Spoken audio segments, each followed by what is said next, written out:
Okay అండి. తిరుపతి గారు, నా వాయిస్ క్లియర్గా ఉందా? Yes, sir. Go ahead. Okay, thank you. అయ్యా, నా పేరు చిట్టుబాబు అండి. నేను ఒక తాగుబోతుని.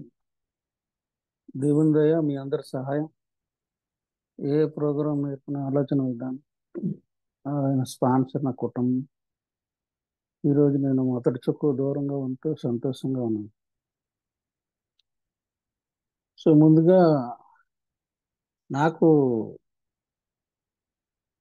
ఈ తాగుడు జీవితం మామూలే సరా అందరిలాగే. కానీ చిన్న కుడియడం తేడా. నేను ఏ మెసేజ్ నాకు అందేసరికి ఆ, మా ఫ్రెండ్ ద్వారా అందింది. అతను ఏఏ మెంబర్. మేము చాలా ఎక్కువగా తాగేవాళ్ళం. సో అలా నేను ఏఏకి రావడం జరిగింది. ఏఏకి వచ్చిన తర్వాత ఏఏకి వచ్చేసరికి నా స్టేజ్ రాక్ బాటం. అన్ని విధాల అన్ని అమ్మేసుకొని ఏమీ లేదు. చాలా దయనీయమైన పరిస్థితిలో నేను ఏఏకి వచ్చాను. సో అక్కడి నుంచి ఏఏకి వచ్చిన తర్వాత ఏదో ఏఏ ఫ్రెండ్స్తో కూడి వేరే ప్రపంచంలో ఉన్నట్టు ఏదో కొంత తృప్తి, ఆనందం. సో మాకన్నా ముందు వచ్చేవాళ్ళు చాలా ఆదరించడం, అప్పటి వరకు లేని ఆదరణ కుటుంబ సభ్యుల దగ్గర కానీ బయట సమాజంలో కానీ ఏ దగ్గర దొరకడం, ఆ రకంగా కొన్నాళ్ళు హ్యాపీగా జరిగింది. కానీ పరిస్థితులు చాలా ఇబ్బందికరంగా ఉండేవి.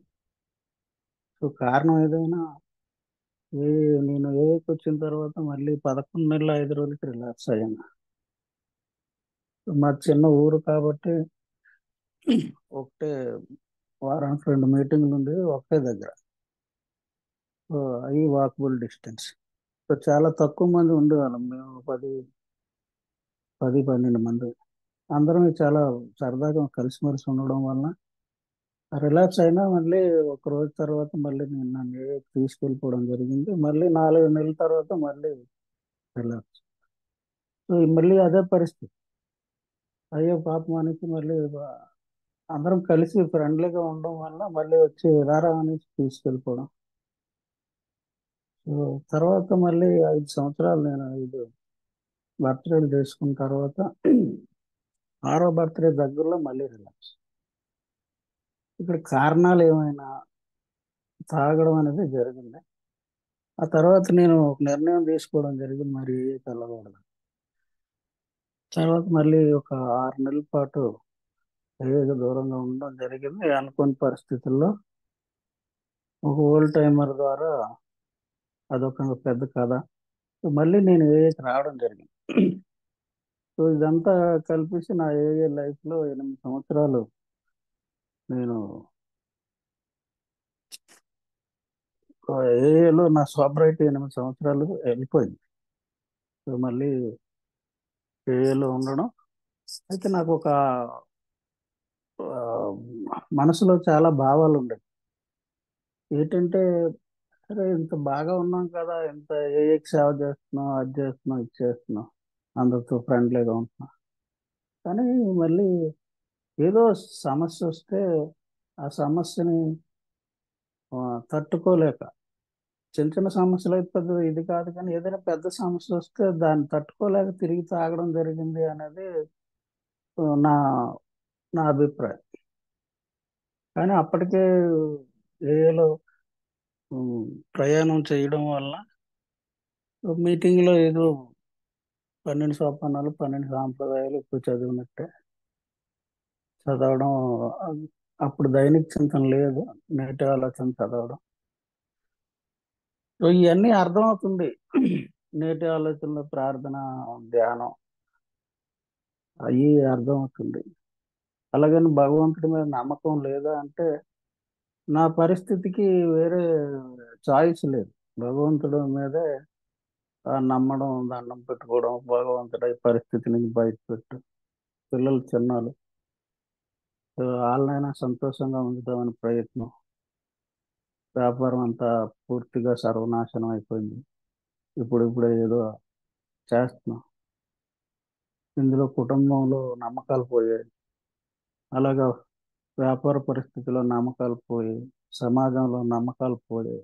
చాలా మందిని తాగే రోజుల్లో మోసం చేసి అబద్ధాలు ఆడాం. ఇవన్నీ ఆ, సోపర జీవితంలో ఒక రిఫ్లెక్ట్ అవుతున్నాయి, అర్థం అవుతుంది. సరే భగవంతుడా భగవంతుడా అనేసి అనుకోవడం జరుగుతుండేది. ఈ సందర్భంలో నాకు నేను ఏకి వచ్చి అదే రిలాక్స్ అయ్యి మళ్ళీ వచ్చిన తర్వాత మేము ఒక 5 6 చాలా క్లోజ్గా ఉండేవాళ్ళం. నేను మాయ అని పిలిచేవాడు, మా ఇంటి దగ్గర ఉండేవాడు, మన ఏ మెంబర్. అతను ఏం చేశాడంటే ఒక నాస్తికవాదం పుస్తకాలు రెండు, ఇవి మన సమాచార పత్రికలు లాంటివి రెండు తెచ్చి మా షాప్ దగ్గర ఇచ్చాడు. సరే చదవరా ఇది. సరే ఎందుకో చదివాను. చదివిన తర్వాత ఒకటే చదివాను నాకు జ్ఞాపకం ఉన్నంత వరకు. ఆ తర్వాత ఇక్కడ నాలో ఉన్న భావాలు ఏంటంటే, అరే భగవంతుని ఎంత కోరుకున్నా నాకు ఏది చేయటం లేదు అన్న ఒక ఇది ఉండేది. కానీ అది చదివిన తర్వాత మిగతాది కూడా పోయింది ఆ భగవంతుడి మీద. అదే అలాగే కొనసాగుతుంది లైఫ్. సోబరైటీ చాలా సంవత్సరాల వరకు కొంత ఆనందం, కొంత బాధ, ఆ, సమస్యలు, ఇబ్బందులు, ఆనందాలు అన్నీ ఆ, జరుగుతూనే వస్తున్నాయి. తర్వాత ఆ, కాలంలో కొన్ని సంవత్సరాలకి ఎవరు మాకు ఆల్బర్ట్ గారు అనేసి కలకట్టా నుంచి ఎస్కోట్ యానివర్సరీకి వచ్చేవారు. సో ఆయన ఏదో చెప్తుండేవాడు. నీ ఎక్కువ నాకు కొంచెం హిందీ వచ్చని ఆయనతో పాటు ఉండేవాడిని. ఆ లాడ్జీలో కూర్చునేటప్పుడు ఒకసారి చెప్పడం జరిగింది, భగవంతుడు ఆజ్ఞ లేనిదే చెట్టు ఆకు కూడా ఊగదు అని. ఇలాంటి చిన్న చిన్న విషయాలు ఆ, ఏదో అనుకుంటుండేవాడిని. సరే భగవంతుడు ఉన్నాడు, కానీ ఎవరు భగవంతుడు అనేది నాకు పెద్ద క్వశ్చన్ మార్క్. ఎందుకంటే చాలా మతాలు ఉన్నాయి. నా తాగుడు జీవితం చివరి రోజుల్లో మాకు ఒక ఆయన ఉండేవాడు, వేరే మతం ఆయన. సో ఆయన ఆర్డర్లు తీసుకుంటే నేను పనిచేసేవాడిని, సబ్ కాంట్రాక్ట్. దగ్గర దగ్గర ఒక సంవత్సరన్నర 2 సంవత్సరాలు పనిచేయడం జరిగింది. ఆ టైంలో అక్కడ మసీదుకి ఆ, వాళ్ళ ఇదికి డోర్లు చేయడం జరిగింది. చేసేటప్పుడు వాళ్ళు ఏదో నమాజ్ చేస్తున్నారు. సరే వాళ్ళ అక్క ఒక ఆవిడ, అంటే బాగా పరిచయం వలన అనేది, మీకు బోల్డ్ దేవుళ్ళు, మాకు ఒకటే దేవుడు. ఇవన్నీ మనసులో నాకు కదులుతూ ఉండేవి. అలాగే మా ఆవిడ మేనత్ ఉండేది. నా తాగుడు జీవితంలో నన్ను ఆ, బాగా ఇదైపోయిన తర్వాత, అలా కాదురా బాబు రారా నాతో అనేసి చర్చికి తీసుకెళ్ళి అక్కడ కూర్చుంటే కొంచెం మనశ్శాంతి ఉండేది. వాళ్ళు ఏదో చెప్పేవారు నాకు. ఆ, ఏదో నేను నమ్ముకున్న భగవంతుడితో తప్ప మిగతా దాని మీద నాకు ఆ, ఇష్టం ఉండేది కాదు. కానీ ఆవిడ నమ్మకం ఏంటంటే ఇక్కడికి తీసుకెళ్ళి వీడు బాగుపడతాడేమో అని అనేసి చాలాసార్లు నన్ను తీసుకెళ్ళడం జరిగింది. సో అలాగే అక్కడ పాస్టర్ గారు వచ్చి మా ఇంట్లో వచ్చి 10 రోజులకు 20 రోజులకు ఇప్పటికీ బాగా పరిచయం, పాపం కనబడుతుంటారు. బాగున్నారంటే బాగున్నా అంటుంటారు, మాట్లాడుకుంటా మా ఇంటికి వచ్చి ప్రార్థనలు అవి చేయడం. అది నాకు ఎందుకో ఇష్టపడేది కాదు.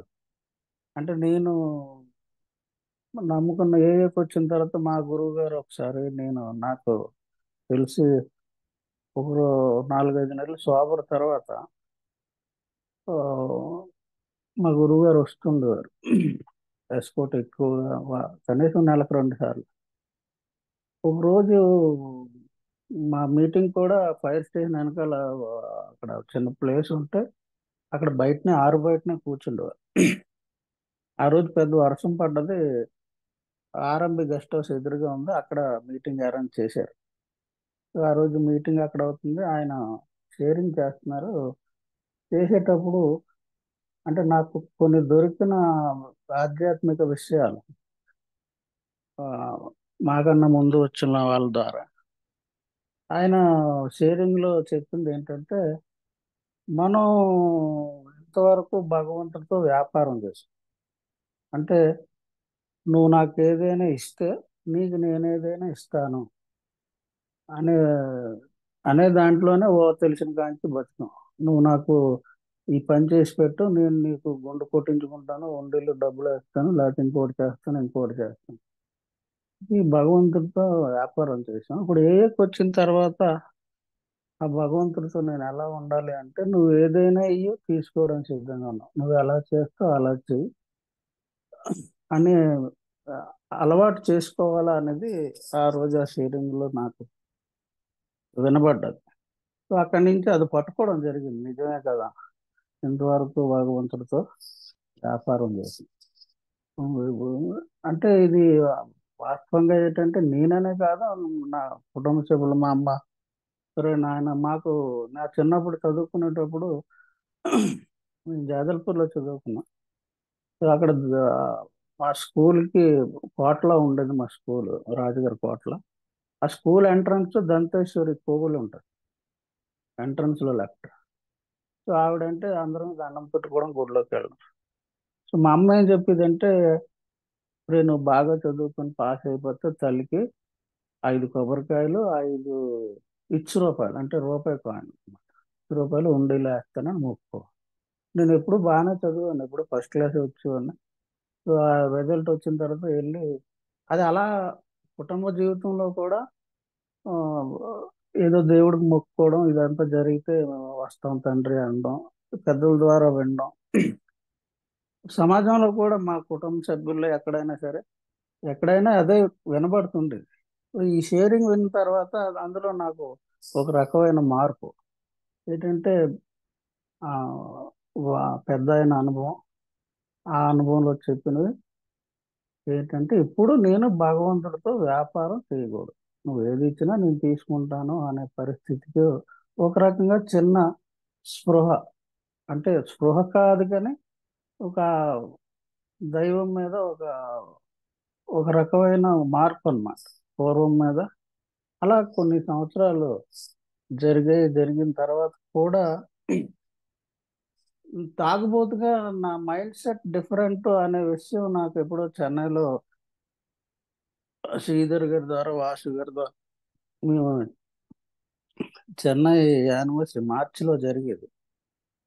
కంపల్సరీ మేము చాలా సంవత్సరాలు యానివర్సరీకి వెళ్ళేవాళ్ళం. ఎందుకంటే ఎస్కోట్ యానివర్సరీ తర్వాత అదే.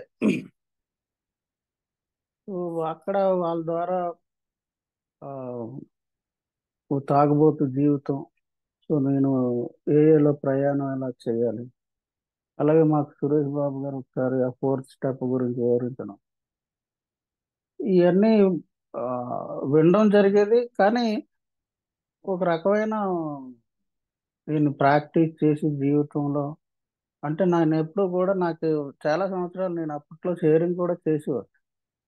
ఏదైనా మంచి జరిగితే భగవంతుడా థ్యాంక్స్ థ్యాంక్స్ థ్యాంక్స్ అని, ఏదైనా చెడు జరిగితే భగవంతుడా దీని నుంచి బయటపెట్టు, దీని నుంచి బయటపెట్టు. అది జరిగేది కాదు. 2 రోజులు, 3 రోజులు, 10 రోజులు, వారం రోజులు అయినా అరే భగవంతుడు ఉన్నాడా లేదా, లేకపోతే ఈ భగవంతుడా ఆ భగవంతుడా. ఇంతలో నాకు ఏం జరిగిందంటే, ఒక మనసులో కొన్ని భావాలు ఉండేవి. నేను ఎప్పుడో ఏదో సినిమా చూశాను, అది దేవుడి సినిమా. అందులో యోగి అనే పద్యం ఉంటది. ఆయన ఏం చెప్తాడంటే, శిలను శిల్పము చేసి చీకటిలో పెట్టి మొక్క వలదింక మూడులారా, హృదయం మందే బ్రహ్మ ముండట తెలియడి విశ్వదాభిరామ వినురవేమ. నాకు అంత పెద్దగా నాలెడ్జ్ లేకపోయినా అది అర్థమైంది. ఇట్లా ఇలా చెప్పాడు ఈయన అంటే. అలాగే ఏదో శోభన్ బాబు సినిమా ఎక్కువ చూడడం జరిగింది. అదొకటి. ఇవన్నీ ఏంటంటే, ఈ తాగుబోతు మనస్తత్వం ఏంటో తెలియదు కానీ అలా జ్ఞాపకం ఉండిపోయి, ఆ శోభన్ బాబు సినిమాలో అస్తమానం ఏమంటాడంటే, ఆయన ఒక భక్తుడు, ఆయన ఏంటంటే అహం బ్రహ్మాస్మి అంటాడు, నేనే దేవుడిని. ఈ ఉండి ఆ తర్వాత ఈ మతపరమైన విషయాలు నాకు బాగా కష్ట రోజుల్లో ఆ దేవుడి దగ్గరికి వెళ్ళిపోయి ఈ దేవుడిని నమ్ముదాం అని, కానీ మనసు ఒప్పుకుండేది కాదు. అందులోకి వెళ్ళిపోయిన వాళ్ళందరూ బాగున్నారా, లేకపోతే ఇందులోకి వెళ్ళిపోయిన వాళ్ళందరూ బాగున్నారా, ఇలా ఒక అంతర్ఘర్షణ నాకు నేను ఈ ప్రోగ్రామ్ స్పాన్సర్ తీసుకొని చేయలేనంత వరకు నేను ఒక 8 సంవత్సరాలు ఎంత అవుతుంది. ఆ టైంలో అనుకోని పరిస్థితిలో స్పాన్సర్ని తీసుకోవడం, ఇది ఒక ప్రోగ్రామ్ ఉంది అని కొంతమంది పెద్దలు గుంటూరులో మీటింగ్ అరేంజ్ చేసిన తర్వాత నేను అప్పటి వరకు ఏమనుకున్నాను, ఇన్ని సంవత్సరాలు మనం ఏదో ప్రయాణం చేశాం. నాకు సుమారు 10-12 సంవత్సరాలు ఈ స్లిప్ తర్వాత సోబరైటీ, మరి ఇన్ని సంవత్సరాలు అయింది కదా. అంటే ఇదే, ఎవరినో తీసుకురావడం, కూర్చోబెట్టడం, వాళ్ళ కింద ఏదో చేయడం, సో మీటింగ్లకు వెళ్ళడం, యానివర్సరీకి వెళ్ళడం, మన అనుభవాన్ని పంచుకోవడం, ఇందులో కొంత ఏదో నాకు తెలియకపోయినా ఏదో ఎవరినో అడిగి తెలుసుకొని షేరింగ్ చేయడం, లేకపోతే ఇంకొకరికి పనికి రావడం కోసం నేను షేరింగ్ చేస్తున్నాను అన్న భావంతో కొన్నాను. అంటే కొత్త వాళ్ళకి అర్థం అవ్వాలి, నిలబడాలి అని, ఇలా రకరకాల ఆ, లోపల భావాలు ఉండేవి. అలాగే భగవంతుడి పట్ల కూడా నేను చాలాసార్లు, నేను ఈ ప్రోగ్రామ్ చేసి థర్డ్ స్టెప్కి వచ్చేసరికి మా స్పాన్సర్ అడగడం జరిగింది. థర్డ్ స్టెప్ అవుతుంది. ఆ టైంలో ఆ ఫోన్లో మాట్లాడేటప్పుడు, నువ్వు భగవంతుడి గురించి నీ అనుభవం మీటింగ్లో పంచుకునేటప్పుడు అబద్ధం చెప్పావు కదా. అంటే నేను అక్కడ నిజాయితీగా ఒప్పుకోవడం జరిగింది. నిజమేనండి, ఎందుకంటే ఇచ్చే జీవితాన్ని నేను అప్పచెప్పలేదు. అప్పచెప్తున్నాను తీసుకుంటున్నాను. కానీ మీటింగ్లో మాత్రం అప్పచెప్పాను, భగవంతుడు నాకు అది చేశాడు, ఇది చేశాడు, ఇది అది, ఇవన్నీ చెప్పుకుంటుండేవాను. ఇది ఈగోయిజం అనుకోవచ్చు, లేకపోతే గొప్పతనం అనుకోవచ్చు, లేకపోతే ఇంకొకరు పనికి రావాలనే భావం అనుకోవచ్చు. కానీ నా పట్ల నాకు నిజాయితీ లేదు అన్న విషయం మా స్పాన్సర్ మరి ఎందుకు అడిగారో తెలియదు, కానీ అతను నేను చాలా నిజాయితీగా ఒప్పుకోవడం జరిగింది.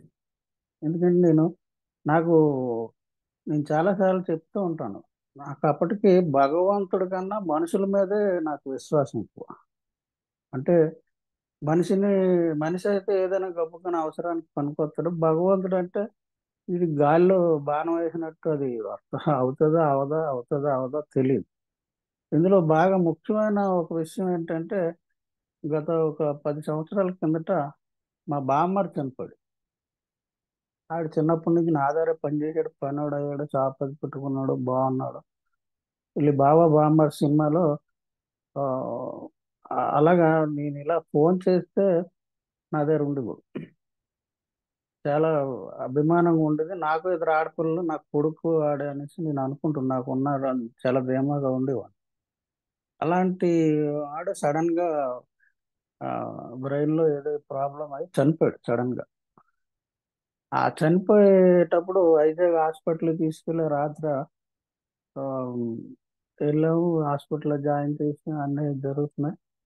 డాక్టర్ గారేమో 90% హోప్లెస్ అని చెప్పడం జరిగింది. ఆ బ్రెయిన్ లో బ్లడ్ క్లాట్ అయింది అనేసి అన్ని చేశారు. ఆ టైంలో నేను ఏరియాలో ఉన్నాను కాబట్టి బయటకు వచ్చి చాలా ఏడ్చుకొని, భగవంతుడు ఈయన్ని బతికించు, చిన్న పిల్లలు ఉన్నారు. అలాగే మా అన్నయ్య కూతుర్ని ఇచ్చాం, మా అన్నయ్య గారి పాప అలా ఆవిడ, నేనే పెళ్లి చేశాను. బతికించు భగవంతుడా అని ఏడ్చుకొని కోరటం జరిగింది. కానీ ఆ మధ్యాహ్నం 3-4 గంటలకు ఆడు చనిపోయాడు. సరే ఇలా ఆ టైంలో భగవంతుడు మనం ఉన్నాడా లేడా, ఇలాంటివి కొన్ని సంఘటనల ద్వారా మనుషుల మీద నేను ఎక్కువ ఆధారపడ్డాను అనేది ఈరోజు నేను నిజాయితీగా చెప్పుకోవడం జరుగుతుంది. సో అందువలన భగవంతుడి కన్నా మనుషుల మీద ఎక్కువ ఆధారపడ్డా. కానీ భగవంతుడు కూడా దండం పెడతాను, అన్ని చేస్తాను, పూజలు చేస్తాను, గుళ్ళకి వెళ్తాను, అన్ని జరుగుతుంది. సో ఈ టైంలో ఈ ప్రోగ్రామ్ ప్రాక్టీస్ చేసిన తర్వాత అప్పుడు మా స్పాన్సర్ చెప్పడం జరిగింది. ఒక సందర్భంలో నేను చాలా ఆర్థికంగా చాలా దివాలా కోరుతనంలో ఉండేటప్పుడు ఈ ప్రోగ్రాం నేను తీసుకున్నాను. ఆ టైంలో నాకేంటంటే మా స్పాన్సర్కి నాకు జరిగిన సంభాషణ, నేను భగవంతుడి మీద రెండో సోపానంలో నమ్మాలి, మూడో సోపానంలో ఇచ్చే జీవితాన్ని అప్పచెప్పాలి. అందుకే రెండో సోపానంలో డౌట్లు ఉండొచ్చు. భగవంతుడు ఎవరు, ఎక్కడున్నాడు, ఏటి చేస్తాడు, ఈ దేవుడా ఆ దేవుడా, కానీ మూడో సోపానంకి వచ్చేసరికి ఆ డౌట్లు ఉండకూడదు. ఆ డౌట్లు ఉంటే నేను ఇంకా రెండో సోపానంలో ఉన్నట్టే అనేసి మా స్పాన్సర్ చెప్పడం జరిగింది. సో నేను మూడో సోపానం ప్రాక్టీస్ చేసేటప్పుడు ఇచ్చే జీవితాన్ని అప్పచెప్పడానికి ఆ టైంలో మా స్పాన్సర్ ఒక మాట చెప్పడం జరిగింది. అదేంటంటే, నేను చాలా ఆర్థిక పరిస్థితి బాగా చిందరవందరగా ఉండి, ఓ, గురువుగారి పరిస్థితిలో ఉందండి. మరి అంటే నువ్వు పూర్తిగా ఆయనకు అప్పచెప్పి నువ్వు నడుచుకో, మిగతాది ఆయన జరిపిస్తాడు, కానీ నువ్వు అప్పచెప్పడంలో ఆ నిజాయితీ ఉండాలని చాలా వినయంగా ఆయన చెప్పడం జరిగింది. ఆ తర్వాత కొద్ది రోజులకి నేను ఒకసారి మళ్ళీ ఫోన్ చేసి నేను లెక్క పెట్టుకునేవాను. ఆ పరిస్థితి బాగోలేదు, భగవంతుడికి అప్పచెప్పి ఒక రోజు, 2 రోజులు, 3 రోజులు, 4 రోజులు, అలాగా ఆ టైంలో నాకు ఇప్పటికీ జ్ఞాపకం 11 రోజులు. అదేదో సందర్భం, ఫైనాన్షియలే, దానివల్ల కుటుంబపరంగా అన్ని రకాలుగా డిస్టర్బెన్స్. కానీ నేను ఒక్కని మాత్రం నీకు అప్పచెప్పి చూసుకో అనేసి నేను బాగానే ఉన్నాను. కానీ ఆ బాగానే ఉన్నాను అనేది ఒక 5, 6 రోజుల తర్వాత మళ్ళీ అది ఆ, మళ్ళీ నా సొంత ఇచ్చలోకి వెళ్ళిపోయి నేను డిస్టర్బ్ అవ్వడం, అవుతుందా అవుదా అవుతుందా అవుదా, దేవుడా ఏంటిది పరిస్థితి. 11 రోజుల తర్వాత మా స్పాన్సర్ ఫోన్ చేసి చెప్పడం జరిగింది, భగవంతుడికి అప్పచెప్తున్నా కానీ నాకు ఏంటి జరగటం లేదు, అసలు ఏంటండి పరిస్థితి.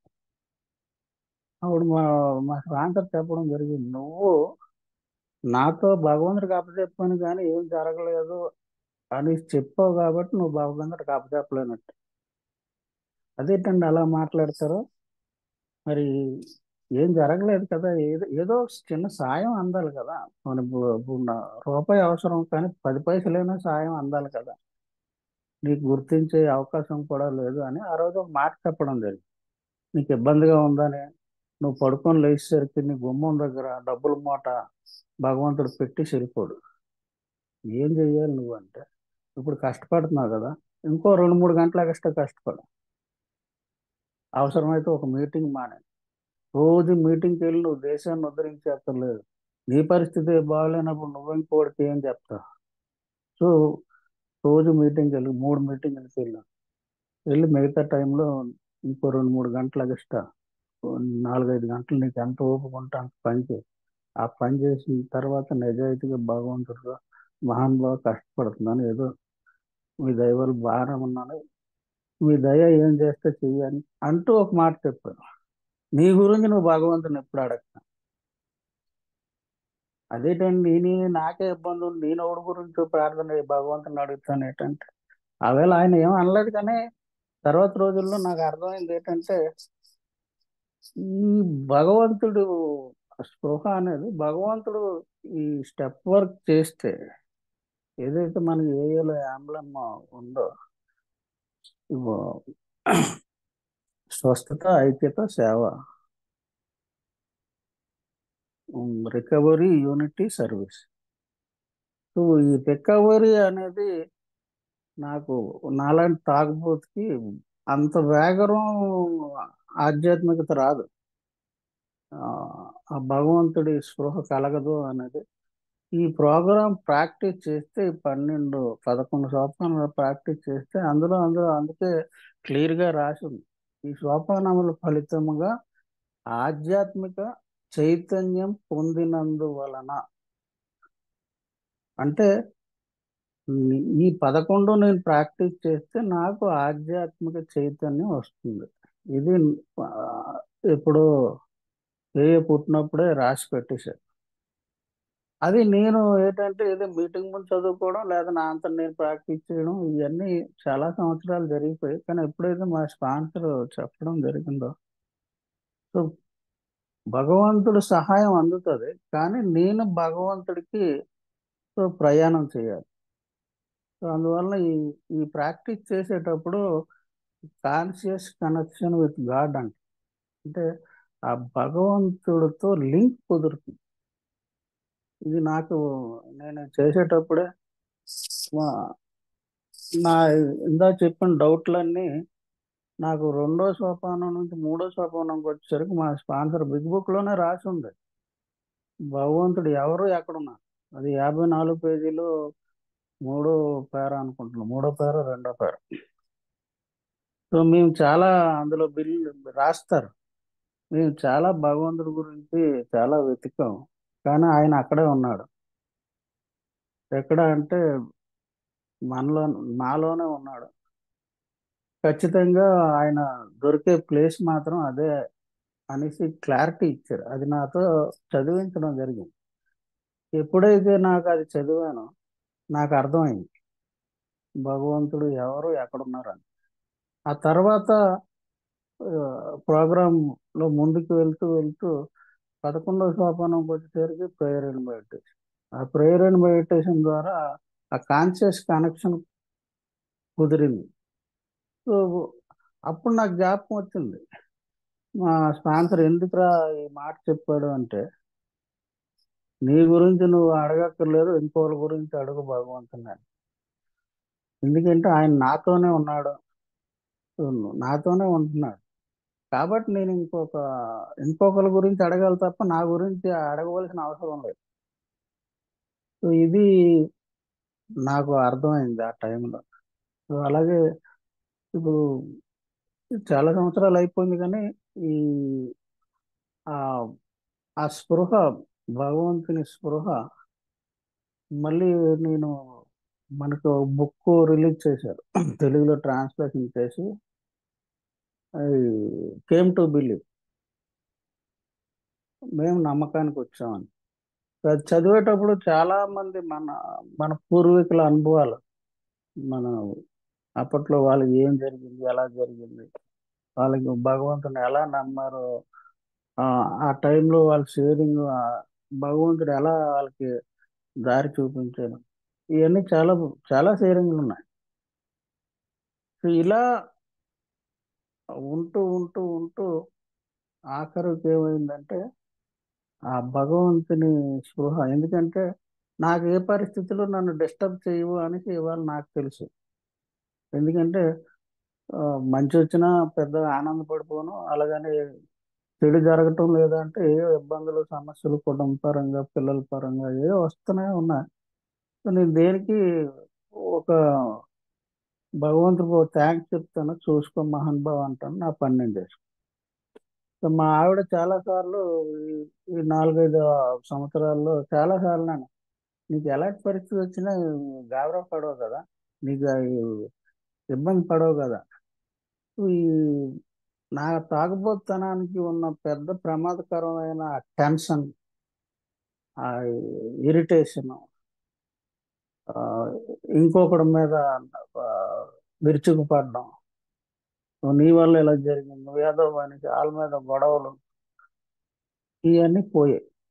ఎందుకంటే ఒకవేళ నిజంగా పొరపాటు అవతల వాళ్ళ జరిగినా సరే, సో ఆయన ఎలా నడిపిస్తే అలా నడడానికి నేను ఆ, చాలా సంవత్సరాల కిందటే నేను సిద్ధపడిపోయాను. ఆ సిద్ధపడిన తర్వాత నాకు అందిన ఫలాలు చాలా ఉన్నాయి. నేను దీని గురించి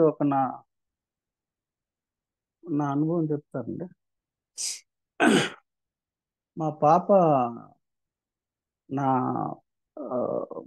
బీటెక్ సెకండ్ ఇయర్.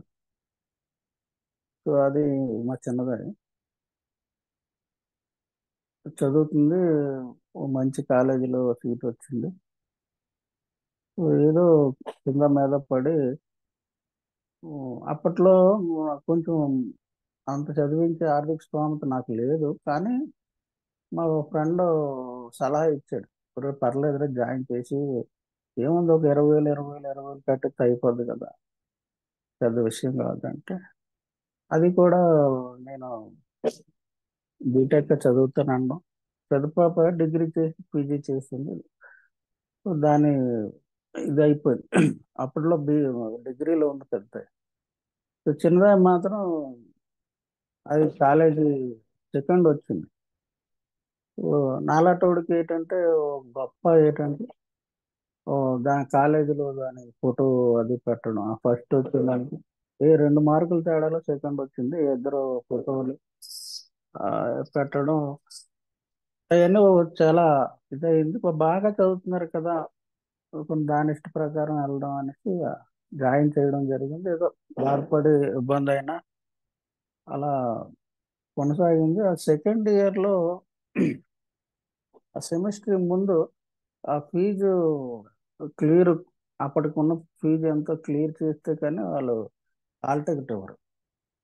చాలా ఇబ్బందికరమైన పరిస్థితి. ఇటు వ్యాపారం లేదు, నేను కొంచెం అప్పులు చేసిన ఒత్తిడి ఉంది. ఆ, ఆ పరిస్థితిలో అది మా చిన్న పాప పరిస్థితి, ఇంట్లో పెద్దోళ్ళు అయిపోయారు కదా, అర్థం అవుతుంది. నీకు నెల రోజుల ముందే చెప్తున్నాను నాన్న, ఎలాగోలాగా ఆ ఫీజు కట్టేయాల, నువ్వు మళ్ళీ అశ్రద్ధ చేస్తావు అంటే, లేదమ్మా చేద్దాం అన్నా. ఆ నెల రోజులు అయిపోయింది. అప్పట్లోనే ఈ డబ్బులు 1000 రూపాయలు, ఆ, నోట్లు, 500 నోట్లు తీసేయడం. ఓ, ఆ టైంలో మా స్పాన్సర్ ఫోన్ చేశాను. నేను ఆ టైం అయిపోయింది, హాల్ టికెట్ ఇవ్వలేదు. ఆ, మా పాప చెప్పిన విషయం ఏంటంటే, చిన్నప్పుడు అంటే పర్వాలేదు, ఏదో జరుగుతుండేది, కానీ పెద్ద ఇప్పుడు ఎవరెవరైతే ఫీజులు కట్టలేదో అవి ఆమ్, అక్కడ నోటీస్ బోర్డులో పెట్టేస్తున్నారు, అందరూ నవ్వుతారు. అది నాకు అర్థమైంది, ఎందుకంటే వెటకారం చేస్తారు మగ పిల్లలు ఉన్నోళ్ళు. ఆ ఫీలింగ్, దాని ఫీలింగ్స్ కూడా అర్థమయ్యాయి, కానీ కట్టలేని పరిస్థితి. చాలా ప్రయత్నాలు చేసాం, ఏది అవ్వలేదు. ఆ టైంలో మా స్పాన్సర్ ఫోన్ చేసి ఇలా ఉందండి అంటే, సరే ఒకసారి వెళ్ళి నువ్వు వెళ్ళి ప్రిన్సిపల్తో మాట్లాడాను. సరే వెళ్ళడం జరిగింది. వెళ్ళి ప్రిన్సిపల్తో మాట్లాడితే ఆయన 1 వీక్ టైం ఇచ్చాడు. 1 వీక్లో క్లియర్ చేసేయండి. సరే అన్నాం. ఆ 1 వీక్ కూడా అయిపోయింది. ఆ శనివారంకి వారం అయిపోయింది. శనివారం కట్టాలి. ఇది ఏడ్చుకొని వచ్చేసి ఆ, ఇంటికి వచ్చి బ్యాగ్ ఒక్క సిసిరింది, తలుపు వేసుకొని లోపలికి వెళ్ళి ఏడుస్తుంది. అది వచ్చినప్పుడే అర్థమైపోయింది, నా కూతురు కదా, నాలాంటి ఇదే దాని పరిస్థితి. ఆ, కోపం అంతా మరి అది అర్థమైపోయింది, ఫీజు గురించే కదా అనేసి మరి నేను లోపలికి వెళ్ళి తలుపు తీయించి పెట్టాలి, ఏదో చేద్దాం ఉండమ్మా, మరి ఎంత నువ్వు అలాగే చేస్తున్నావు, ఆ, చెయ్యి అలాగేలాగా ఏదో దాని బాధ చెప్పింది. అయిపోయింది. నేను సోమవారం మళ్ళీ వెళ్దాం కాలేజీకి, బండి మీద వెళ్ళి నేను తీసుకొస్తాను, వెళ్దాం, మళ్ళీ మాట్లాడతాను ప్రిన్సిపల్. వాళ్ళు ఒప్పుకోరు నాన్న, నీకు తెలియదు. సరే అని మా స్పాన్సర్తో మాట్లాడడం జరిగింది. మళ్ళీ సోమవారం అంటే, ఆ టైంలో నాకు కలిగిన భావం ఏంటంటే, ఆ, ఒక పక్క బాధ ఉంది, కానీ భగవంతుడు అదే, ఆయన నిర్ణయం అదే అనేసి నేను ఏం నిర్ణయించుకున్నానంటే, సరే చదివించే స్తోమత లేనప్పుడు చదివించక్కర్లేదు, తీసుకొచ్చేద్దాం ఇంటికి. ఎందుకంటే వాళ్ళు ఒప్పుకుంటే పర్లేదు, ఒప్పుకోకపోతే దాన్ని తీసుకొచ్చేద్దాం ఇంటికి అని సోమవారం ఇద్దరమే బండి మీద తీసుకెళ్ళాను. తీసుకెళ్ళి మళ్ళీ ఆ కాలేజీలో అప్లికేషన్ రాసి పట్టుకుని, మాలాట వాళ్ళు చాలా మంది వరాస లైన్లో నిలబడ్డారు. సార్ దగ్గరికి వెళ్ళిన తర్వాత, సార్ ఇలా సార్ నేను కార్పొరేట్ సార్, కొంచెం ఏదో ఇబ్బంది వచ్చింది సార్ అంటే, ఆ ప్రిన్సిపల్ ఇలా వెళ్తూ ఇలా అన్నాడు, అంటే గెట్ అవుట్ అన్నట్టు, మాట అనలేదు కానీ చెయ్యి ఇలా వెనక్కి ఇలాగని. నాకు అర్థమైపోయింది, నాకు ఒక సినిమా వచ్చాను. వచ్చి అమ్మాయి వెళ్ళి బ్యాగ్ తెచ్చుకో, క్లాస్కి వెళ్ళాను. దాంతో పాటు ఇద్దరు ఆడపిల్ల, దాంతో ఫ్రెండ్స్.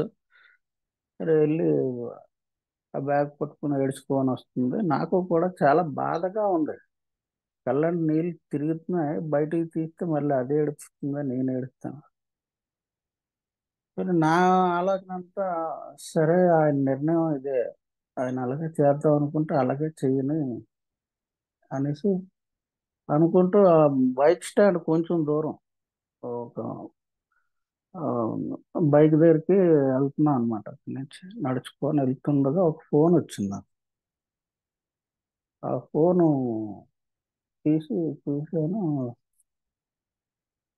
ఎక్కడ ఉన్నావు అంటే, ఇలా కాలేజ్ ఫీజు కట్టడానికి వచ్చానండి, కానీ డబ్బులు లేక ఇలా జరిగింది, కిందటి వారం టైం ఇచ్చారు అవ్వలేదు. ఇలా సరే ఏం చేస్తున్నావు అంటే, ఇంటికి తీసుకెళ్ళిపోతున్నాను.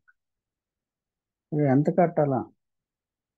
ఆ, కట్టవలసింది అయితే ఇంకా 48,000 అంత కట్టాలి, కానీ ఇప్పుడు 25,000 కడితే సరిపోద్దని. సరే ఓ పని చేయి, అక్కడికి వెళ్ళి ఆఫీస్ దగ్గరికి వెళ్ళి అలా వాళ్ళకన్నా ఫోన్ ఇవ్వ. అక్కడికి ఆ అడ్మినిస్ట్రేటర్ దగ్గరికి వెళ్ళి ఆ, ఆ ఫీజు కట్టింది ఆవిడ దగ్గర ఫోన్ ఇచ్చాను. ఆయన నేను మాట్లాడేది ఏదో తెలియదు. ఉమ్, వాళ్ళు మాట్లాడుకున్నారు. నా తర్వాత నాకు ఫోన్ ఇచ్చారు. ఆయన అమౌంట్ పంపించారు. మొత్తం 48,000 చిల్లర, నాకు జ్ఞాపకం ఉన్నంత పంపించారు. పంపించి ఆవిడ ఏదో టైప్ చేసి ఫీజు కట్టేశారు అనేసి అయిపోయింది. నేను నా నేను ప్రోగ్రామ్ ప్రాక్టీస్ చేసిన తర్వాత పెద్ద, అంటే నేను బాగా డిస్టర్బ్ అయ్యి పెద్ద సమస్యలో భగవంతుడు సాయం చేయడాన్ని మా స్పాన్సర్ చెప్పారు నాకు ఒక 4-5 రోజుల ముందు. నువ్వు నిజాయితీగా భగవంతుని కోరుకుంటే ఏదో రకంగా నీకు సాయం ఉంటుంది. అది ఎవలోకల ద్వారా ఏదో రకంగా అందుతుంది. కానీ ఆయన మీద విశ్వాసం చెదిరితే మళ్ళీ పని చేయదు. కానీ ఆ పూర్తిగా విశ్వాసం ఉంది. సరే నాయన, నీకు ఎలా నచ్చితే అలాగే చెయ్యి మహానుభావ అని నేను చాలా వినయంగా ఉండేటప్పుడు ఆ ఇరిటేషన్, అందులో ఇగో వచ్చేస్తుంది, కోపం వచ్చేస్తుంది. ఈ అలాంటి పరిస్థితి వచ్చేటప్పుడు అలా లేకుండా నువ్వు ప్రశాంతంగా, సరే నీ ఇచ్చ మహానుభావ, ఎలా చేస్తే అలా చేయి అంటే ఒక మాట చెప్పడం జరిగింది ఆ సందర్భం. చిన్నప్పుడు చూడు, మన పిల్లల్ని ఇలా చేపట్టుకొని తండ్రి నడిపిస్తుంటే వాళ్ళు నడడం సరిగ్గా బుడిబుడి అడుగులు వేసేటప్పుడు పడిపోతావు నాయన అని చేయి పట్టుకుని ఎలాగైతే నడిపించామో, ఇప్పుడు కూడా భగవంతుడు అలా నడిపిస్తాడు నిన్ను. నువ్వు విశ్వాసం ఉంచు. ఆ రోజులు లెక్క పెట్టుకో విశ్వాసం గురించి. అలాగని ఆశించక, ఇలా ఎక్స్పెక్టేషన్స్ ఉంచక. లేదు, చాలా విషయాలు నేను ఆయన ద్వారా నేర్చుకోవడం, అలాగే బిగ్ వర్క్లో. సో ఆ టైంలో బయటకు వచ్చి నేను ఏడిచాను తర్వాత. చాలా, అంటే ఇంత మహానుభావ, ఇంత దయగా ఉన్నవా నా మీద అనేసి చాలా ఏడ్చాను నా జీవితంలో. ఎందుకు అట్లా నవ్వుతూ? నా జీవితంలో ఒక పెద్ద సంఘటన, అంటే నేను ప్రోగ్రామ్ ప్రాక్టీస్, శ్వాసను తీసుకొని ప్రోగ్రామ్ ప్రాక్టీస్ చేసినప్పుడు నాకు ఆ ఫస్ట్ జరిగిన ఒక పెద్ద, అంటే ఆ భగవంతుని స్పృహ, ఆయన ఆ తర్వాత కాలంలో ఇంకా చాలా చిన్న చిన్న పెద్ద బోల్డ్ సంఘటనలు జరిగాయి. ఇంకా అక్కడి నుంచి నాకు అర్థమైపోయింది. సో మా స్పాన్సర్ ఒకసారి చెప్పడం జరిగింది, పడిపోతున్నాను అయిపోయిందా చిట్టి నీ పని అనేసి నేను ఎప్పుడైతే అనుకున్నానో, నేను పడిపోవడానికి సిద్ధపడిపోవాలి. ఆయన చూసుకుంటాడు, పడిపోతే పడిపోతాం, ఏం పోయింది, అయిపోయింది మన పని. ఆ పడిపోయినంత వరకు భగవంతుడి సహాయం నీకు అందదు. ఆ పడకన్నా నేను చాలా దూరంగా ఉండి పడిపోతానేమో అని ఆ, నా ప్రయత్నాలు నేను చేస్తే, నేను ఆ భగవంతుడి సహాయం అందదు అన్న విషయం నాకు, నేను అనుభవించిన చాలా సంఘటనల ద్వారా నేను నేర్చుకున్నాను. సో నాకు అప్పుడు అర్థమైన విషయం ఏంటంటే, ప్రోగ్రామ్ ప్రాక్టీస్ చేసేటప్పుడు ఆ ఇచ్చే జీవితాన్ని భగవంతుడికి అప్పచెప్పి నేను నడుచుకునేటప్పుడు చాలా సంఘటనలు జరుగుతాయి. ఓ, కుటుంబ పరంగా కానీ, సమాజ పరంగా కానీ, ఆర్థిక పరంగా కానీ, ఆరోగ్య పరంగా కానీ చాలా సంఘటనలు జరుగుతుంటాయి. అవి కొంచెం ఇబ్బంది పెట్టే సంఘటన. సో నేను వాటిని ఆ భగవంతుడి స్పృహతో, ఆయన ఉన్నాడు నా పక్కన, ఉన్నాడు నా దగ్గర ఉన్నాడు కదా, నాకెందుకు లేదు, నా పని ఏదో నేను చేసుకుంటాను, మిగతాది ఆయన చూసుకుంటాడు అనేసి ఆ డైరెక్టర్ ఆయన, నేను నటున్న సినిమా ఫ్లాప్ అయితే చేద్దాం అనుకుంటే ఆయన ఇష్టం, లేకపోతే హిట్ చేద్దామని ఆయన ఇష్టం అనే దృక్పథంతో నేను నడుచుకునేటప్పుడు ఆ సంఘటనల మీద వచ్చే రిజల్ట్ ఏదైతే వస్తుందో, ఆ రిజల్ట్ నాకు ఆ ఆధ్యాత్మిక స్పృహనిస్తుంది. అది ఈ ప్రోగ్రాం తాలూకా గొప్పతనం అనేసి నేను నా జీవితంలో నేర్చుకోవడం జరిగింది. అలా కాకుండా నేను అలాగ ఉండాలి, ఇలాగ ఉండాలి, ఏం చేయాలి, అది చేయాలి, ఇది చేయాలి, నా ఎక్స్పెక్టేషన్స్ బోల్డ్ ఉన్నాయి. ఇవన్నీ చాలా దూరం వెళ్ళిపోయాయి. చాలా దూరం వెళ్ళిపోయి ఆ తర్వాత తర్వాత కాలంలో నన్ను నేను నిజాయితీగా చెప్తాను, నేను మానవ మాతను కాబట్టి మొన్నే ఆ, మా చిన్న పాప హైదరాబాద్లో ఉంటుంది, దానికి అక్కడ జాబ్. సడన్ గా ఫోన్ వచ్చింది ఉదయం 7 గంటలకు. వాళ్ళ అమ్మ, నేను బయటన ఏదో ఆ, ఇంటి వెనక పక్క ఉన్నాను, పరిగెట్టి వచ్చి చంద్రాన్ని బాగాలేదట హాస్పిటల్ జాయిన్ చేసి ఏడ్చుకుని హీట్ అయిందంటే, అంటే నేను అనేది ఏంటంటే ఆ వైబ్రేషన్స్ ఫస్ట్ తగిలేటప్పుడు చిన్న జర్క్ లా ఉంటుంది. కానీ వెంటనే సరే ఏం జరిగినా మన వరకు మనం చేయాలి, మిగతాది ఆయన చూసుకుంటాడులే అని రిలాక్స్ అయిపోతున్నాను. అంటే ఆ భగవంతుడి మీద ఆధారపడడం వల్ల ఆ తర్వాత వెళ్ళాను, నేను వెళ్ళడం జరిగింది. వెళ్ళి హాస్పిటల్కి వెళ్ళి డిశ్చార్జ్ ఇచ్చారు, మళ్ళీ తిరిగి తీసుకొచ్చారు. ఇప్పుడు ఇంట్లో ఉంది, అంతా మామూలుగా. కానీ ఆ ఆ సంఘటన జరిగేటప్పుడు ఆ డిస్టర్బెన్స్ ఫస్ట్ వస్తుంది. వచ్చిన వెంటనే నేను మళ్ళీ ప్రోగ్రాంలోకి వెళ్ళడం జరుగుతుంది. అలా ఆ భగవంతుని స్పృహ ఈ ప్రోగ్రామ్ ప్రాక్టీస్ చేసేటప్పుడు ఆ 5వ సోపానంలో నాకు ఫస్ట్ తగిలింది.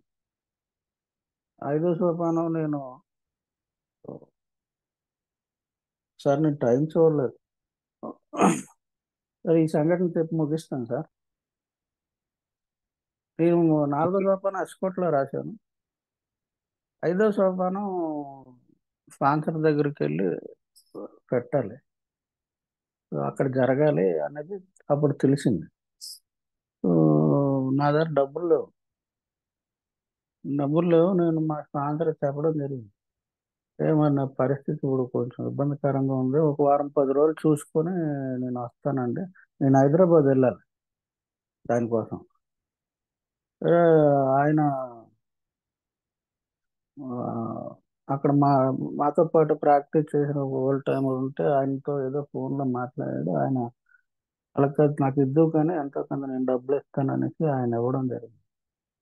నా జీవితంలో నేను ఎప్పుడు అంటే పెద్ద గొప్ప అని కాదు, కానీ రిజర్వేషన్ లేకుండా నేను ప్రయాణం ఎప్పుడు చేయలేదు.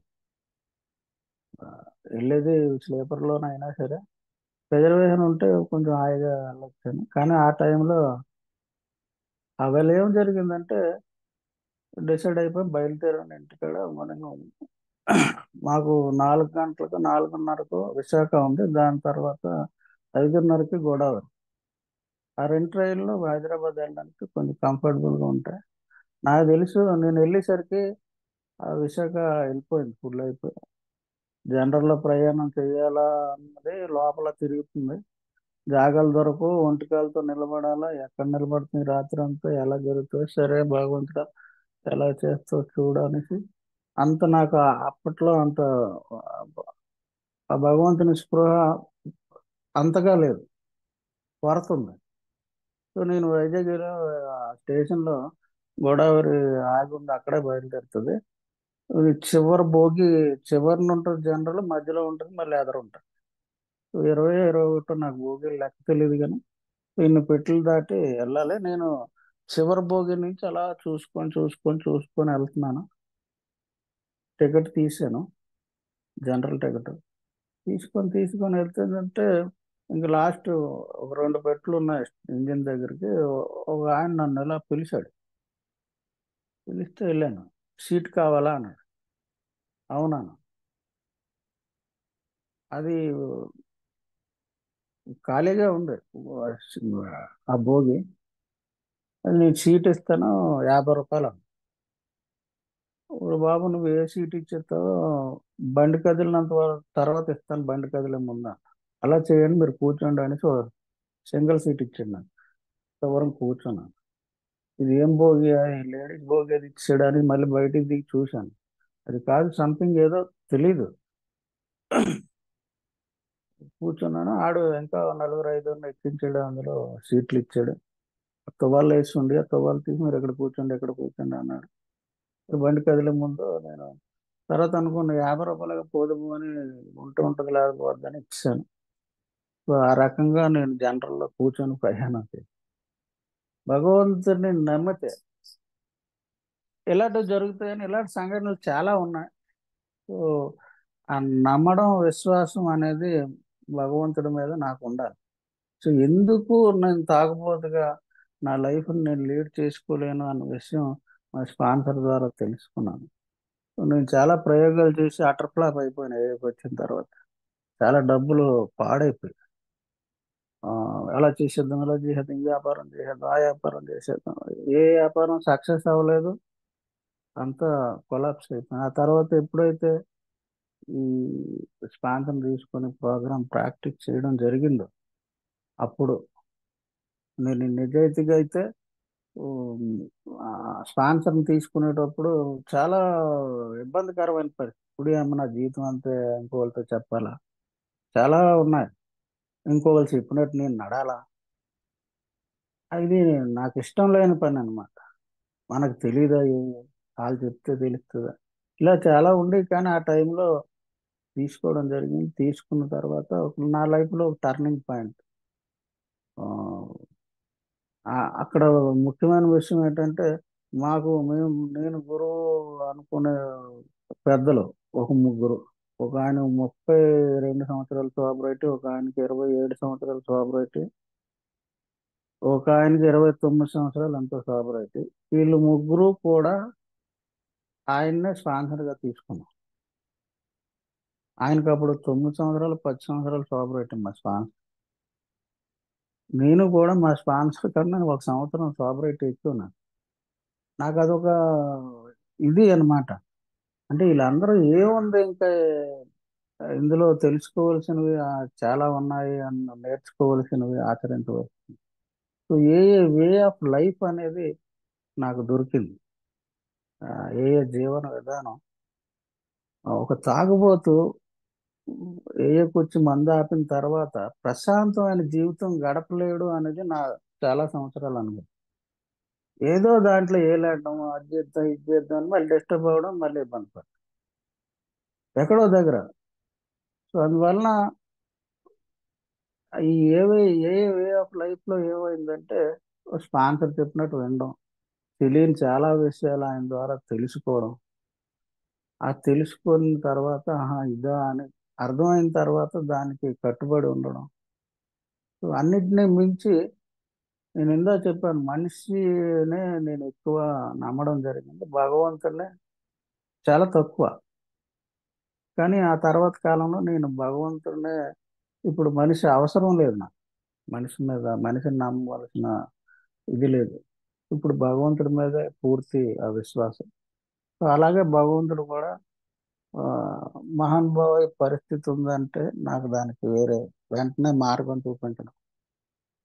సో ఇవన్నీ ఈ ప్రాక్టీస్ ఒకటి ఒకటి ఒకటి చేసుకొని పోతూ నిజాయితీగా ఉంటూ ఆ ఆ నిజాయితీ అనేది ప్రోగ్రాం. సో యాక్చువల్గా ఈ ప్రోగ్రాంలో మతం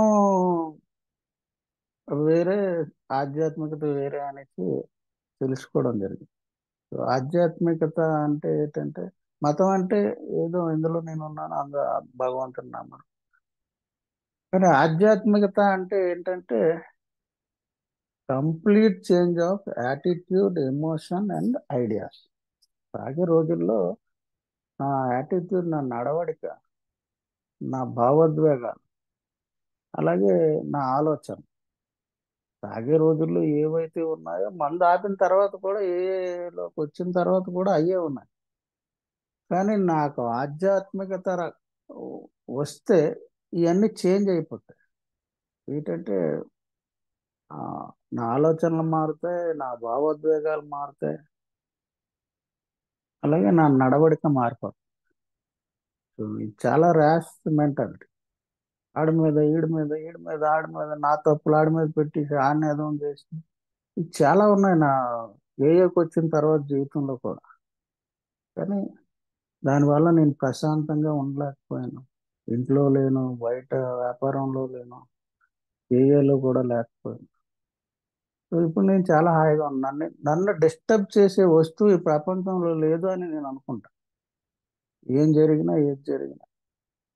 సో అందువలన ఓ, దీని అంతటికీ కారణం మీ అందరి దయ, మీ అందరూ తో నేను కలిసి ఉండడం, మీ అందరూ నాతో కలిసి ఉండడం, అలాగే ఏరియాలో ప్రయాణం చేయడం, తాగుబోతుని అవడం నాకు ఆ భగవంతుడు ఇచ్చిన పెద్ద గిఫ్ట్.